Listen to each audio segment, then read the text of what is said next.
You block the number, and then they just use another number. So it needs to stop.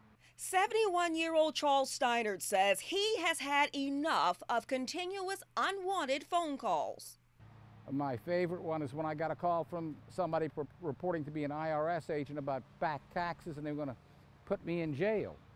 That number I called back. I talked to the man for a long time. I told him I didn't want any trouble with the IRS.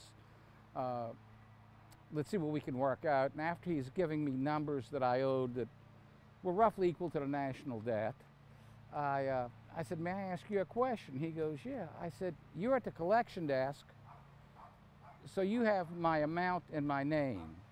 Do you have anything about me? He says, it says you're retired. He goes, I said, that's right, I am retired. I said, do you know what I retired as? He said, no. I said, I was an auditor with the IRS. Let's meet and work this out. He said, there must be some mistake. Hung up the phone, and that stopped it for about 90 days, and it started again. And text messages as well. Feminine cancer diseases addressed to Harold. They're absurd. All of his mobile devices and landline phone are on the National Do Not Call registry. These people have no business calling us. First of all, they're up to no good. They're trying to fleece people out of money, elderly people out of money, and it's an insult to my intelligence. And for somebody to say, well, just block it, well, it gets shifted to another number. So yes, I am frustrated. I would like to see the government enforce the policies and shut these people down. Mr. Steinert says he has reported annoying unwanted calls. It's absolutely a huge problem. It's the #1 complaint source to the FTC, illegal calls and robocalls. James Evans, the Federal Trade Commission's National Do Not Call Program Coordinator, says for fiscal year 2020, the FTC has received about 4 million complaints about unwanted calls. Of that number, according to the FTC, nearly 500,000 calls came from imposters. And here in South Carolina, there are more than 50,000 complaints. Evans says there are a number of state and federal laws and regulations to prevent the harassment. The one that the FTC enforces is the telemarketing sales rule. There's also a Telephone Consumer Protection Act that's enforced by the Federal Communications Commission.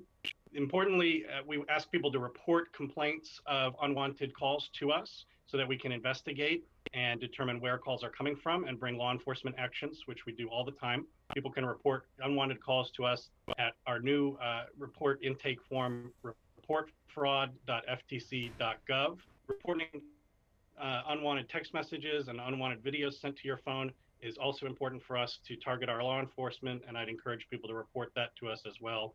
Evans says robo and illegal calls tend to be most prevalent during summer months. Our complaints typically are at their lowest point in November and December, so hopefully we have that to look forward to in this coming season. Then they steadily increase all year long, peaking in the late summer.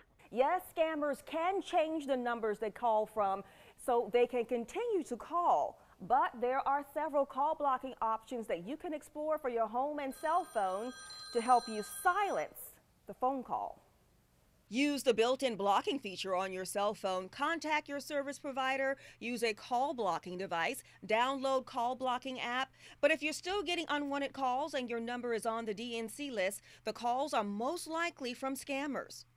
Most robocalls are illegal. It's important to know that if someone is robocalling you and you did not give them your explicit permission to robocall you, then they're already breaking the law. And it's not a good idea to trust anything they say. It is insulting, and it is very denigrating that they think they can fleece people. Fortunately, I haven't fell victim to that, but others have. And they're taking advantage of a vulnerable group of people. Octavia Mitchell, Count on 2.